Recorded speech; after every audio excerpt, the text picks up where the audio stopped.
UC से हमारी मुलाकात फिल्म की शुरुआत में होती है। यूसी को ट्रैवलिंग का बेहद शौक होता है। उसका एक सपना अमेज़न के जंगलों में जाने का होता है। अमेज़न के जंगलों तक पहुंचने से पहले वो वहां के एक नजदीकी इलाके में पहुंचता है, जहां बहुत सारे टूरिस्ट कैंपिंग के लिए आते हैं। यही यूसी की मुलाकात मार्कस नाम के एक लड़के से होती है। उसे भी यूसी की तरह ट्रैवलिंग का बहुत ज्यादा शौक था। एक जैसे शौक और बातों की वजह से दोनों बहुत अच्छे दोस्त बन जाते हैं। मार्कस यूसी की मुलाकात अपने दूसरे दोस्त केविन से करवाता है, जो एक फोटोग्राफर होता है और अपने काम की वजह से जंगलों में आता जाता रहता है। एक जैसे शौक और काम होने की वजह से ये तीनों जल्द ही अच्छे दोस्त बन जाते हैं और इनका एक शानदार ग्रुप बन जाता है। ये लोग कई दिनों तक यहाँ कैंपिंग करते हैं और खूब मजे करते हैं। एक दिन जब यूसी अकेले इस टाउन में घूम रहा होता है, तब उसकी मुलाकात एक अनजान आदमी से होती है। हैरानी की बात ये थी कि वह यूसी का नाम जानता था। उसने यूसी से पूछा, क्या तुम्हें अमेज़न के जंगलों में जाना पसंद है? मैं जानता हूँ कि तुम वहां जाने के लिए बेताब हो और मैं तुम्हारी मदद कर सकता हूँ। कार्ल नाम के उस आदमी ने यूसी को एक चौंकाने वाली बात भी बताई कि जंगल के बीचों बीच एक इंडियन जनजाति रहती है, जिनके बारे में दुनिया में लगभग कोई नहीं जानता। ये सुनकर यूसी और भी ज्यादा उत्साहित हो गया, क्योंकि उसे उन जंगली लोगों से मिलने का बहुत शौक था। कार्ल ने कहा, अगर तुम उनसे मिलना चाहते हो या वहाँ जाना चाहते हो तो मैं तुम्हारी मदद कर सकता हूँ। यूसी को एडवेंचर का बेहद शौक था। उसने ये सोचे बिना कि कार्ल उसके साथ इतनी मेहरबानी क्यों कर रहा है, वो उसे कैसे जानता है और आखिर उसकी मंशा क्या है, तुरंत उसके साथ जाने का फैसला कर लिया। इतना ही नहीं, उसने अपने दोनों दोस्तों को भी अपने साथ चलने के लिए मना लिया। अगले दिन ये तीनों फिर से कार्ल से मिलने पहुँचे। इस बार कार्ल अपने साथ जंगल का नक्शा भी लाया था। नक्शा दिखाते हुए उसने बताया कि जिस जगह वो जनजाति रहती है, वहाँ तक पैदल पहुँचने में 3 से 4 दिन लगेंगे। उससे पहले का सफर ये लोग एक छोटे विमान से तय करने वाले थे। अपने साथ जरूरत का सारा सामान लेकर इन लोगों ने यात्रा शुरू कर दी। सुबह का समय था जब ये लोग विमान से जंगल के करीब पहुंच गए। पूरा दिन उन्होंने जंगल में पैदल सफर किया और रात होने पर कैंप लगाकर सो गए। आधी रात के बाद अचानक किसी की दर्द भरी चीख सुनकर सबकी आंख खुल गई। पता चला कि ये आवाज मार्कस की थी, जिसके सिर पर किसी कीड़े ने काट लिया था। हालांकि वो कीड़ा जहरीला नहीं था, इसलिए बिना किसी परेशानी के अगली सुबह उन्होंने अपना सफर फिर से शुरू कर दिया। पूरा दिन चलते रहने के बाद शाम को तेज बारिश शुरू हो गई। बारिश के बावजूद उन्होंने सफर जारी रखा, क्योंकि अगर वे रुक जाते तो शायद बीमार पड़ जाते। चलते चलते आखिरकार वे एक ऐसी जगह पहुँचे जहाँ कुछ लोग रहते थे, लेकिन ये वे जंगली लोग नहीं थे जिनकी तलाश थी। ये तो एक छोटा सा गाँव था। वहाँ के लोगों ने इनका बहुत अच्छे से स्वागत किया, उन्हें खाने पीने का सामान दिया, आराम करने की जगह दी और सब लोग इनके साथ घुल मिल गए, क्योंकि वे पहले से ही कार्ल को जानते थे। यूसी और उसके साथियों को पता चला कि कार्ल यहाँ पहले भी कई बार आ चुका है। अगले दिन ये लोग उस गांव से आगे की यात्रा के लिए निकल पड़े और अपना सफर शुरू कर देते हैं। रास्ते में आज कार्ल ने उनके सामने एक बंदर का शिकार कर दिया। यहाँ किसी भी जानवर का शिकार करना गैर कानूनी था। ये देखकर सब थोड़े डर गए, लेकिन कार्ल हंसने लगा और आगे बढ़ गया। घबराते हुए भी ये लोग उसके पीछे पीछे चलते रहे और रात होने पर फिर से कैंप लगा लिया। अगली सुबह इन लोगों ने दोबारा सफर शुरू किया। इस बार चलते चलते मार्कस से चला नहीं जा रहा था। उसके पैर में तेज दर्द शुरू हो गया था। जब उसे चलने में बहुत दिक्कत होने लगी तो कार्ल ने उसके जूते उतार कर देखे। मार्कस के पैर बुरी तरह जख्मी हो चुके थे और उन्हें ठीक होने में लगभग 4 दिन लगने वाले थे। कार्ल ने सबको सलाह दी कि हमें 4 दिन तक यहीं कैंप लगाकर रुकना चाहिए, लेकिन यूसी और उसका दूसरा साथी केविन जंगल के उन लोगों को देखने के लिए बहुत ज्यादा उत्साहित थे। केविन, जो एक फोटोग्राफर था, अपनी जर्नल में इन सारे एडवेंचर्स के बारे में लिखना चाहता था। वह किसी भी हालत में रुकने के लिए तैयार नहीं था, इसलिए इन लोगों ने एक नया रास्ता ढूंढा। यूसी ने सुझाव दिया कि क्यों न हम एक नाव बना लें और नदी के रास्ते अपना सफर जारी रखें। कार्ल इस बात के पक्ष में नहीं था, क्योंकि नदी का रास्ता बहुत खतरनाक था। वहाँ पानी का बहाव बहुत तेज था। लेकिन जब यूसी और केविन अपनी जिद पर अड़े रहे तो आखिरकार कार्ल को भी मानना पड़ा। इसके बाद सबने मिलकर एक नाव बना ली, अपना सारा सामान नाव पर रखा और अब नदी के रास्ते सफर शुरू कर दिया। इस समय नाव की कमान कार्ल के हाथ में थी, क्योंकि जंगल के रास्तों की जानकारी उसी को थी। कुछ देर तक उनका सफर बिल्कुल आराम से चलता रहा, लेकिन थोड़ी ही देर बाद नदी की तेज लहरों ने नाव का संतुलन बिगाड़ना शुरू कर दिया। कार्ल का कहना था कि नाव को किनारे लगा देना चाहिए, लेकिन केविन अभी भी इस बात पर अड़ा हुआ था कि उन्हें पानी के बहाव के साथ आगे बढ़ना चाहिए। शायद उसे यहाँ के खतरों का अंदाजा नहीं था। इसी बात को लेकर कार्ल और केविन के बीच बहस हो गई, जिसे यूसी ने बड़ी मुश्किल से शांत कराया। आखिरकार यूसी ने कार्ल की बात मानी और नाव को किनारे तक ले आया। उन्होंने वहीं वहीं कैंप लगा लिया। कैंप लगाने के बाद कार्ल ने फैसला किया कि वे पूरी रात यही रुकेंगे और अगली सुबह पैदल सफर शुरू करेंगे। उसने तय कर लिया था कि अब वह नदी के रास्ते आगे नहीं जाएगा, लेकिन यूसी और केविन इस फैसले के खिलाफ थे। उनका मानना था कि पैदल चलना मुश्किल होगा, इसलिए नदी के रास्ते ही आगे बढ़ना चाहिए। अब उन्होंने मार्कस से सलाह ली। मार्कस के पैर अब काफी हद तक ठीक हो चुके थे, इसलिए उसने कार्ल के साथ पैदल जाने का फैसला किया। ये तय हुआ कि 3 दिन बाद सभी जंगल के एक तय स्थान पर फिर से मिलेंगे। अब अगले 3 दिन तक कार्ल और मार्कस पैदल सफर करने वाले थे, जबकि यूसी और केविन नाव से आगे बढ़ने वाले थे। दोनों ने अपना सफर शुरू कर दिया। शुरुआत में नदी का सफर बिल्कुल सामान्य था, लेकिन कुछ ही देर बाद नदी में भयानक तूफान आ गया। लहरें इतनी ऊंची उठने लगी कि नाव को संभालना मुश्किल हो गया। तेज बहाव नाव को अपने साथ बहा कर ले गया। किस्मत अच्छी थी कि सामने एक बहुत बड़ी चट्टान आ गई, जिसने नाव को आगे बहने से रोक दिया। अब दोनों उसी चट्टान से चिपके हुए थे। अगर उस समय उन्होंने सही फैसला नहीं लिया होता तो उनकी जान भी जा सकती थी। यूसी बहुत घबरा गया था और कोई फैसला नहीं कर पा रहा था। तभी केविन ने उससे कहा, सुनो यूसी, मैं नदी में छलांग लगाता हूँ और तैरकर किनारे तक पहुँचता हूँ। वहाँ पहुँचकर मैं तुम्हारी तरफ रस्सी फेंकूंगा और तुम उसके सहारे मेरे पास आ जाना। लेकिन यूसी इसके लिए तैयार नहीं था। तब केविन ने उसका हौसला बढ़ाया और पूरी हिम्मत जुटाकर नदी में छलांग लगा दी। काफी देर की मेहनत और संघर्ष के बाद वह आखिरकार नदी के किनारे पहुंच गया। लेकिन इससे पहले कि वह यूसी की तरफ रस्सी फेंककर उसे बचा पाता, तेज बहाव की वजह से यूसी नदी में गिर गया और पानी उसे बहुत तेजी से अपने साथ बहा कर ले गया। केविन को अपनी आंखों पर यकीन नहीं हो रहा था। उसने ऐसा कभी नहीं सोचा था। वह तो अपने दोस्त की जान बचाना चाहता था, लेकिन अब शायद वह यूसी को कभी दोबारा नहीं देख पाएगा। उसने जोर जोर से यूसी को आवाज दी, लेकिन अब कुछ नहीं हो सकता था। आखिरकार केविन ने आगे बढ़ना शुरू किया। कुछ देर बाद दिखाया गया कि यूसी भी तेज बहाव के साथ बहते बहते किसी तरह नदी के किनारे पहुंच गया था। उसे समझ नहीं आ रहा था कि अब क्या करे। तभी उसने नदी की तरफ देखा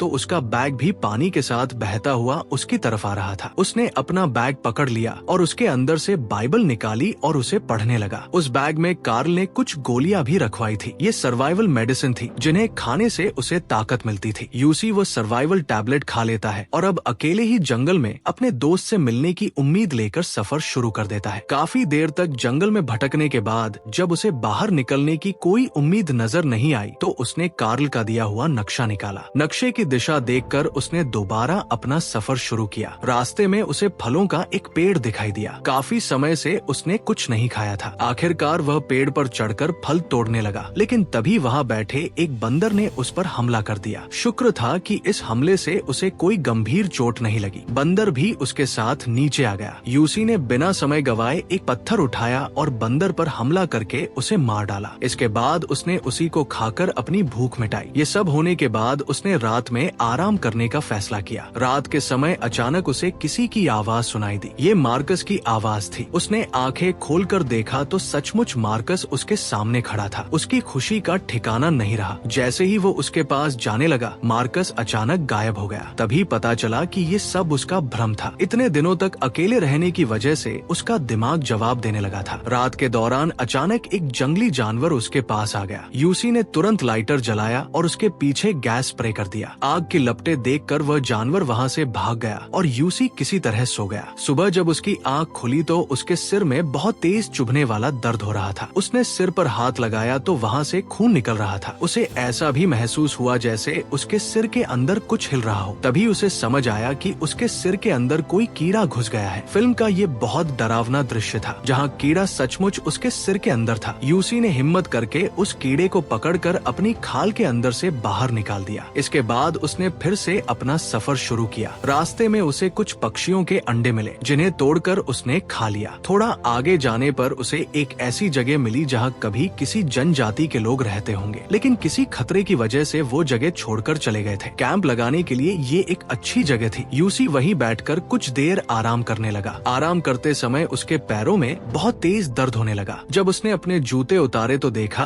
कि उसके पैरों में गहरे घाव हो चुके थे और उनसे खून बह रहा था। पैरों के दर्द की वजह से उसे रात वही बितानी पड़ी, लेकिन अगली सुबह वह पूरे जुनून के साथ उठा। उसे हर हाल में इस जंगल से बाहर निकलना था। थोड़ी दूर चलने के बाद उसे पैरों के निशान दिखाई दिए। उन्हें देखकर वह बहुत खुश हो गया। उसे लगा कि शायद ये मार्कस के पैरों के निशान हैं। उसके अंदर एक नई उम्मीद जाग गई कि अब वह अपने दोस्त के बहुत करीब है। लेकिन ऐसा नहीं नहीं था। दृश्य बदलता है और अब आखिरकार केविन को दिखाया जाता है, जो बहते बहते नदी के किनारे पहुंच चुका था। वहां गांव वालों ने उसे देखा और उसकी जान बचा ली। जैसे ही केविन सुरक्षित हुआ, उसने तुरंत एक रेस्क्यू प्लेन जंगल में भेज दिया। उधर यूसी अभी भी जंगल में भटक रहा था। लगातार 14 दिन तक जंगल में रहने की वजह से उसकी मानसिक हालत पूरी तरह बिगड़ चुकी थी। अचानक उसे ऊपर से विमान की आवाज सुनाई दी। उसके अंदर उम्मीद की एक किरण जागी। उसने लाल कपड़ा लेकर विमान को इशारा करना शुरू किया, लेकिन उसकी बदकिस्मती थी कि विमान में बैठे लोग न तो उसे देख पाए और न ही उसकी आवाज सुन पाए। वापस लौटकर रेस्क्यू टीम ने रिपोर्ट दी कि उन्हें जंगल में यूसी कहीं नहीं मिला। ये सुनकर केविन पूरी तरह टूट गया। फिर भी उसने अधिकारियों से एक बार और यूसी को खोजने की गुजारिश की। अधिकारियों का मानना था कि यूसी अब तक मर चुका होगा, क्योंकि उसे जंगल में खोए हुए 2 हफ्ते बीत चुके थे। वहाँ तो अगर कोई 5 दिन तक भी वापस न आए तो उसे मृत मान लिया जाता था। लेकिन केविन के दिल में अब भी उम्मीद बाकी थी कि उसका दोस्त जिंदा है। इसीलिए वह गांव के एक ऐसे आदमी से मिला जिसे जंगल का हर रास्ता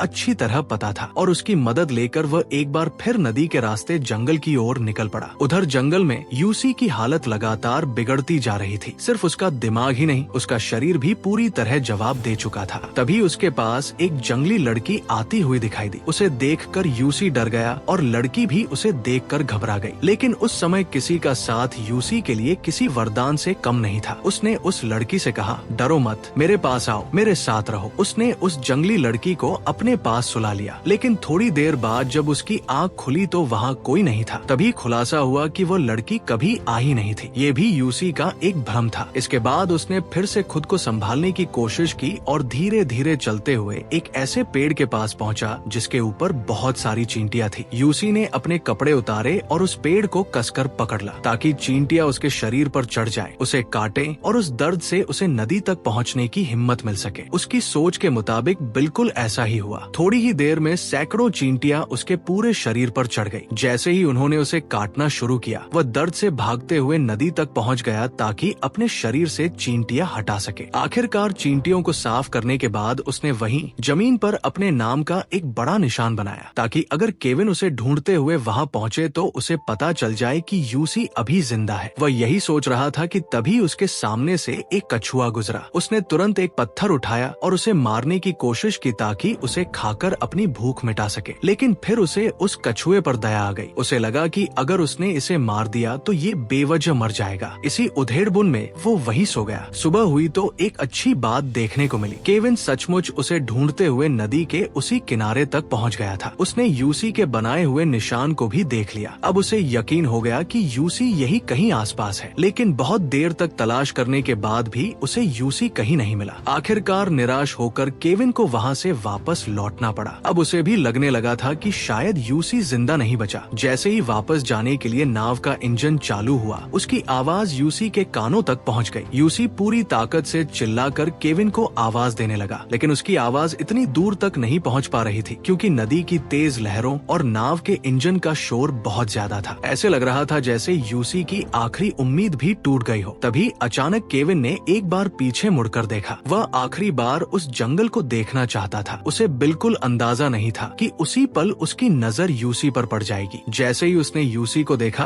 उसने तुरंत शोर मचाकर नाव के चालक से नाव वापस मोड़ने को कहा। नाव किनारे लगते ही केविन दौड़कर यूसी के पास पहुंचा और दोनों एक दूसरे के गले लग गए। ये फिल्म का सबसे भावुक दृश्य था। दोनों की आंखों से आंसू बहने लगे। यूसी को यकीन ही नहीं हो रहा था कि वह अब भी जिंदा है। उसने वही भगवान का शुक्रिया अदा किया। इसके बाद केविन यूसी को लेकर गांव वापस चला गया। गांव में भी सभी लोग यूसी को देखकर हैरान रह गए। अमेज़न के जंगलों में 2 हफ्तों से ज्यादा समय तक जिंदा रह पाना लगभग नामुमकिन माना जाता था, लेकिन यूसी ने ये कर दिखाया था। सभी लोगों ने उसके सुरक्षित लौट आने पर खुशी जताई और भगवान का शुक्रिया अदा किया। कहानी के आखिर में कार्ल और मार्कस के बारे में भी बताया जाता है। कार्ल एक अपराधी था और उसने किसी बुरे इरादे से ही यूसी, केविन और मार्कस को अपने साथ मिलाया था। यूसी और केविन की किस्मत अच्छी थी कि उन्होंने रास्ता बदल लिया, लेकिन मार्कस जो कार्ल के साथ गया था, उसका और कार्ल का आज तक कोई पता नहीं चल पाया। फिल्म के अंत में पता चलता है कि ये फिल्म एक सच्ची घटना पर आधारित है और इस पूरी कहानी के जरिए यूसी के हौसले, धैर्य और जिंदा रहने की अद्भुत जिजीविषा को दिखाया गया है।